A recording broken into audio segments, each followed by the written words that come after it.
Good morning, everyone. I'm here with Jack and Jill's over there, and these are my oblong worm bins. And I have to tell you that it has been, oh, I don't know, the summer. It's been so hot out here, and I keep saying that I need to come out and do something with these poor worms.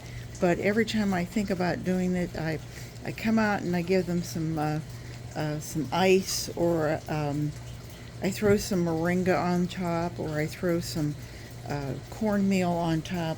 But I really haven't come out and addressed the issue of getting some castings and what have you from them. So I'm going to pull back the bubble wrap. I did show you that I had the unicorn snails that had somehow gotten in here, I think from probably bringing in something from outside. And I don't see anybody on there, maybe a cocoon or two. But I'll put that to the side so they don't get hurt. And I think you can see, this is moringa. Moringa is the tree of life. If you want to look it up, in all different parts of the world, it is used as feed for animals, feed for people. It's twice as high in protein as chicken, ounce for ounce, of course. And people eat it raw.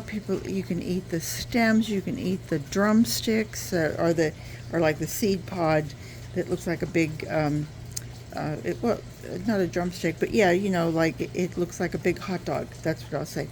Anyway, what I wanted to do today was to pull back all of this stuff. Everyone seems to be surviving just fine. I still see I have these little snails here, but I'm going to start where I just move everything over here and try to dry out the section, and then start to feed down at this end, down at the business end, as Anne over at Plant Obsessed always says, the business end. I like that. So I'm moving all of this to the side. You can see it's already started to break down. I gave them this a few days ago, and it was fresh. It looked like, the leaves that you've seen me show you the tree. But anyway, so it's a good protein for them. It just kind of gives them, I had a bunch that I had processed for ourselves, and so all those little stems and stuff, I didn't want to try to get pulverized, because it just leaves sticks. And it's not pleasant to take a powdered moringa if you're using it in something like your yogurt, and every time you take a bite of yogurt you get like a little tiny bitty jab in your tongue or your lip or whatever. But anyway, let's see what we've got over here. So let me just move you over just a smidge. I think you can see where I am here. And this is my oblong worm bed, as I've said. You can see I've got, worms. Let me show you from this angle, and let me drop it down just a little hair so you can really get a good bird's eye view of them. That should take you in a bit more. And you'll see that I just have, there's thousands of worms here. It's not so much a worm ball as it is just a worm community. Come here, babies. You can see there are smaller yellow wiggler, just because there are, I think, so many of them. And we're starting to learn that, if you're breeding worms, you want to kind of give them a whole lot of room so they can really work it. And this is an avocado. You see the seed from the avocado. You can see there's worms on it. And they'll break it down eventually. I can feel this is starting to get very soft now. It's been a few months. I don't want to crush the worms, but we'll just move that over to the side. Most of this could be dried out. And those are some pretty nice castings. But you can see there's cocoons in there. Lots of cocoons, lots of worms. And I'm just going to take it over about a third of the way, about a foot. I think this thing is 33 inches long. I always feel like I'm scooping ice cream. Yum. You know, now that I have this, you guys know I live in Florida, and Central Florida. And even though we're in a screened porch, we have chameleons, geckos, little lizards, whatever you want to call them. And when you first have it, you really don't see all that many little lizards that come in. But with the worms in here, I see more and more. And they'll hang by the screen. And it's like, okay, who are the worms drawing in today? You know, these little unicorn snails. I don't know if the geckos eat those. And of course, I think geckos are a subspecies of something else that's not really, they're lizards of some sort. But anyway, they seem much more friendly and much more frisky now that I have worms out here on the back porch. And in this heat, we don't come back out here. It's just, you know, to sit out here in 90-degree weather is just, it's not pleasant. So anyway, I'm just going to move that high. It's going to seem like, oh my goodness, much higher can she take us? But this is, let's see, this is the 26th. Oh, wow. In 3 months, it'll be the day after Christmas, but who's counting? Time to start thinking about decorating already. If not for Christmas, at least for fall. Here in the northern hemisphere, we had our fall equinox, and the day that this was, today is Tuesday, but Saturday was the first day of fall, and it was we woke up to 68 degrees Fahrenheit, and boy, that just felt wonderful. It was certainly better than walking at 78 to 80 degrees with humidity in the 88-90% range, percentage wise. And so 68 just felt, wow, fall's here, quick, bring out the fall leaves. So I think I've gotten everybody. I've gotten darn close. Okay, so that's pretty clean. So now what I want to do is start building my little business wall here. So what I'm going to do, try to clean this off. I want to put down, I had some really heavy, these were cardboard from greeting cards for Christmas, actually. And so I want to kind of put that, I know I have a drain here somewhere, but I kind of wanted to put that over.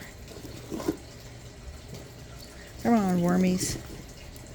Kind of put that down, because it's really hard. It doesn't want to break, so I thought, well, let's see if we can let it soak itself. Come here, worms. Come here, honey. Oh dear. You're gonna be a nonconformist here, aren't you? All right, we'll put it here. I don't want to drag anybody and rip them in half. But anyway, I'm going to stick a couple of these on the bottom because eventually they will break down.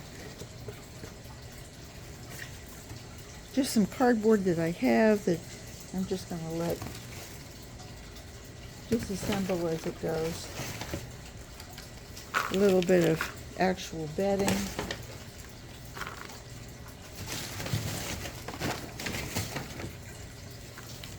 I've been adding so much carbon to my geoben. If you guys watched, you know that I got the geoben month or 2 months ago, something like that, and I gave it a whole bunch of grass clippings, and I gave it so much grass clippings that it just clumped. Everything clumped, and then the whole center of it, even though I was trying to turn it every other day, it started to smell anaerobic, and it was like, oh, this is not pleasant. So anyway, I've been giving it more and more and more and more carbon, and now I think I'm to the, the sweet spot of it. So now I can start giving my worms this. So I'm going to give it this. I'm going to give it a little bit of dry coffee grounds that I'm hoping will absorb this next layer.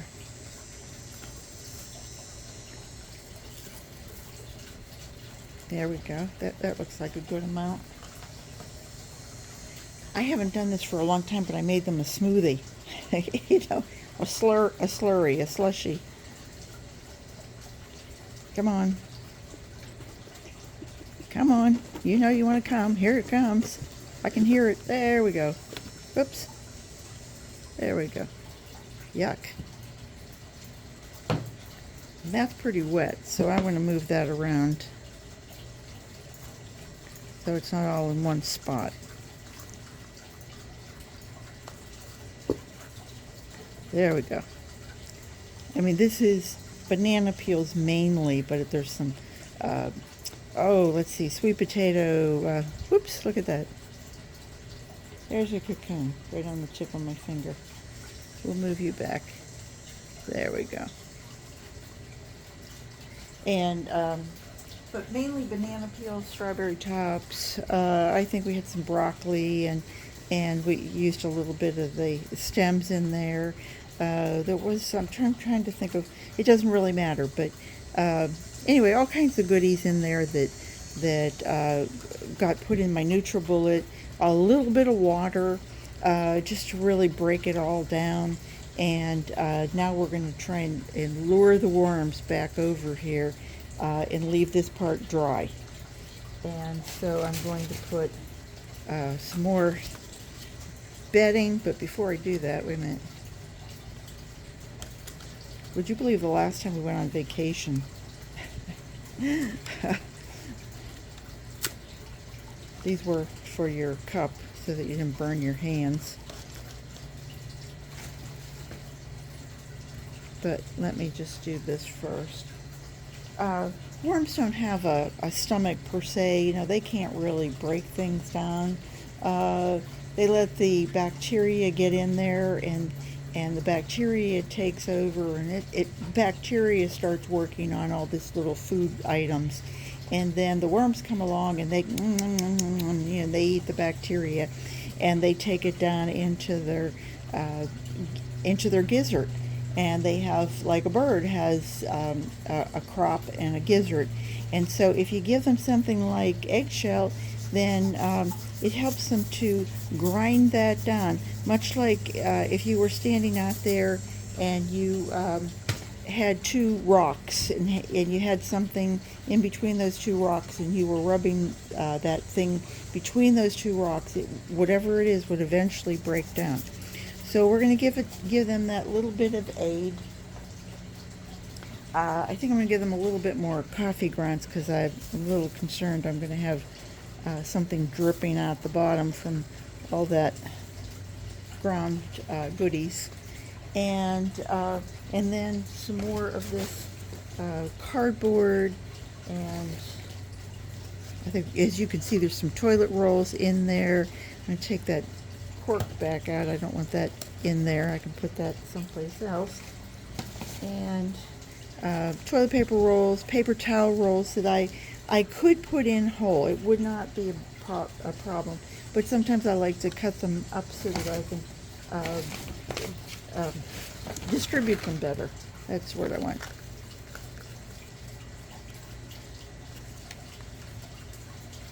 So how is everybody today? Are you enjoying the weather cooling where you are? Is the weather cooling where you are?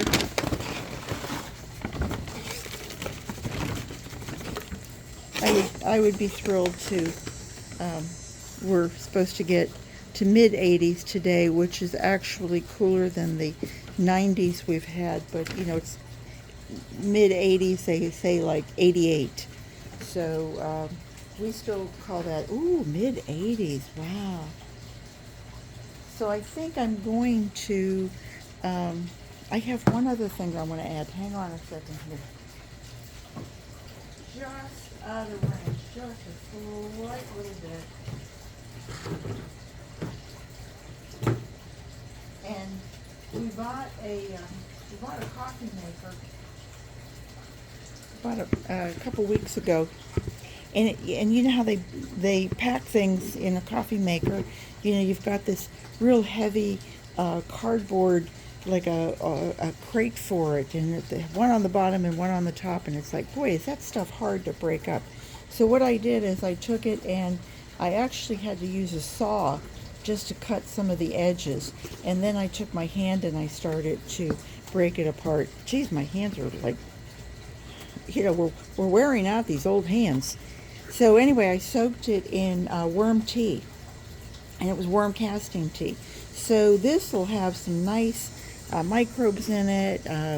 It's, you know, going to have some nice bacteria in it. That'll really add down to it, and it's wet and drippy. So I'm hoping for the best, and I'm going to add some of this to my geobin, to my compost pile, and see how that works. So now I'm just going to add just a little bit of this back on, so you know it's covered. I won't have any kind of a fly problem, gnats, any of that. However, I think those chameleons are going to come back over and go, ooh, look, fruit for us. We are in the tropics. You know? Okay, so now this side is going to be here, right to about here. And I think what I'm going to do is I'm going to make the line of demarcation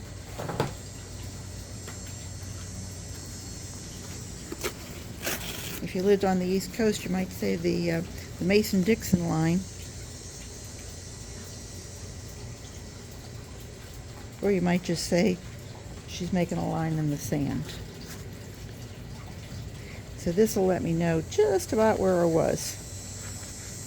And the worms can still get underneath it, and they can still do their little thing. So I think that's going to be it.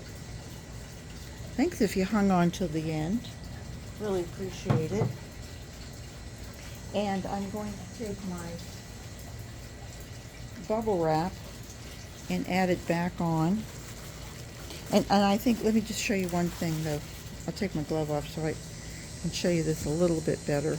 Oops. Come on, glove. There we go. All right. I just want to show you this one thing, is that if you come to this side, you can see where it's pretty much at this level. You can see that against here. But if you go over to this side, you can see how it's humped up. And I'm going to pretty much leave that in the humped up stage, a good inch and a half higher. And so hopefully the worms will then migrate from this part, which we're going to leave just dry out in here, and start working down this way and see if they will do it on their own, a little bit more on their own, than rather than me having to count 2,000 worms and move them along. So I hope everyone's having a great day, and I hope you'll come back and see me again real soon. Take care, everybody. Bye-bye.